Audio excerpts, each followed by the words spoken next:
ಸಿದ್ದರಾಮಯ್ಯನವರು ಅವ್ರ ಮೇಲೆ ಭಾರಿ ಒತ್ತಡ ಹಾಕಿ ಇವತ್ತು ಒಬ್ಬ ಹಿಂದುಳಿದ ನಾಯಕನ ಒಂದು ಬಕ್ರೀದ್ ದಿವಸ ಬಲಿ ಕೊಟ್ಟಿದ್ದಾರೆ.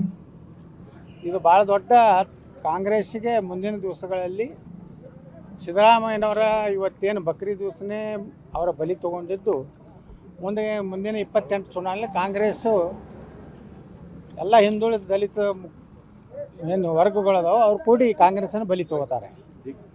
ಇವತ್ತು ಸಿದ್ದರಾಮಯ್ಯನವರು ಭಾಳ ಅತಿರೇಕ ಮಾಡಿದ್ರು. ಈ ಮುಸ್ಲಿಂ ತುಷ್ಟೀಕರಣ ಅನ್ನೋಂಥದ್ದು ಅತಿ ಆಯ್ತು. ಮಮತಾ ಬ್ಯಾನರ್ಜಿ ಬಿಟ್ಟರೆ ಈ ದೇಶದಲ್ಲಿ ಸಿದ್ದರಾಮಯ್ಯ ಅತಿಯಾಗಿ ಇವತ್ತು ಮುಸ್ಲಿಮರನ್ನ ತುಷ್ಟೀಕರಣ ಮಾಡೋದು, ಹಿಂದುಳಿದವ್ರನ್ನೂ ನೋಡಲಿಲ್ಲ, ದಲಿತರನ್ನೂ ನೋಡಲಿಲ್ಲ ಮತ್ತು ದ್ವೇಷದ ರಾಜಕಾರಣ ಮಾಡಿದ್ರು. ಈ ಅವಧಿಯಲ್ಲಿ ನಾವೆಲ್ಲ ವಿಧಾನಸಭೆಯಲ್ಲಿ ಹೇಳಿದ್ದೆ, ಮೊದಲು ಸಿದ್ದರಾಮಯ್ಯನವರೇ ಮೊದಲಿನ ಸಿದ್ದರಾಮಯ್ಯ ನೀವು ಇಲ್ಲ ಅಂತ ಹೇಳಿ. ಅದರಿಂದ ಏನಾಯಿತು, ಎಲ್ಲರ ಅನುಕಂಪ ಕಳ್ಕೊಂಡ್ರು.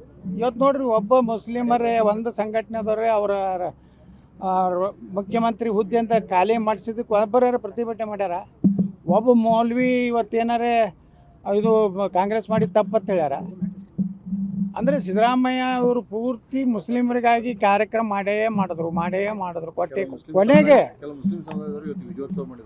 ವಿಜಯೋತ್ಸವ ಮಾಡ್ತಾರೆ. ಅಂದರೆ ಅದಕ್ಕೆ ನಾವು ಯಾವಾಗಲೂ ನಾವು ನೆನೆಸೋದು ಬಾಬಾ ಸಾಹೇಬ್ ಅಂಬೇಡ್ಕರ್ ಅವ್ರನ್ನ.